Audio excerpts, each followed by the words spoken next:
144వ కీర్తన మొదటి వచనం.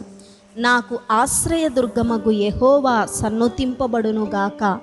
ఆయన నా చేతులకు యుద్ధమును నా వ్రేళ్లకు పోరాటమును నేర్పువాడై ఉన్నాడు. రెండవ వచనం. ఆయన నాకు కృపానిధి, నా కోట, నా దుర్గము, నన్ను తప్పించువాడు, నా కేడెము, నేనాశ్రయించువాడు. ఆయన నా జనులను నాకు లోబరచువాడై ఉన్నాడు. మూడవ వచనం. యెహోవా, నీవు నరులను లక్ష్యపెట్టుటకు వారు ఏపాటివారు? నీవు వారిని ఎన్నిక చేయుటకు మనుష్యులు ఏపాటివారు? నాలుగవ వచనం. నరులు వట్టి ఊపిరిని పోలియున్నారు, వారి దినములు దాటిపోవు నీడవలేనున్నవి. ఐదవ వచనం. యెహోవా, నీ ఆకాశమును వంచి దిగిరమ్ము, పర్వతములు పొగరాజునట్లు నీవు వాటిని ముట్టుము. ఆరవ వచనం. మెరుపులు మెరిపించి వారిని చెదరగొట్టుము, నీ బాణములు వేసి వారిని ఓడగొట్టుము. ఏడవ వచనం. పైనుండి నీ చెయ్యి చాచి నన్ను తప్పింపుము, మహాజలములలో నుండి, అన్యుల చేతిలో నుండి నన్ను విడిపింపుము. ఎనిమిదవ వచనం.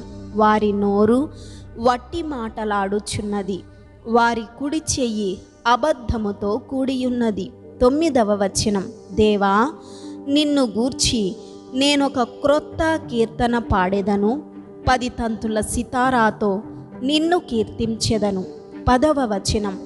నీవే రాజులకు విజయము దయచేయువాడవు, దుష్టుల ఖడ్గము నుండి నీవు నీ సేవకుడైన దావీదును తప్పించువాడవు.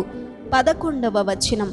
నన్ను తప్పింపుము, అన్యుల చేతిలో నుండి నన్ను విడిపింపుము, వారి నోరు వట్టి మాటలాడుచున్నది, వారి కుడి చేయి అబద్ధముతో కూడియున్నది. 12వ వచనం. మా కుమారులు తమ యవ్వన కాలమందు ఎదిగిన మొక్కల వలె ఉన్నారు, మా కుమార్తెలు నగరునకై చెక్కిన మూల కంబముల వలె ఉన్నారు. 13వ వచనం.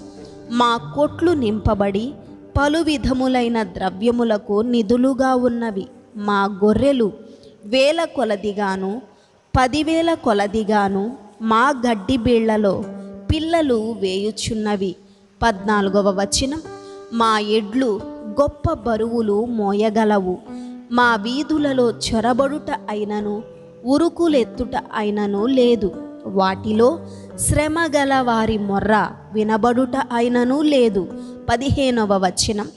ఇట్టి స్థితి గల వారు ధన్యులు, యెహోవా తమకు దేవుడుగా గల జనులు ధన్యులు. ఆమేన్.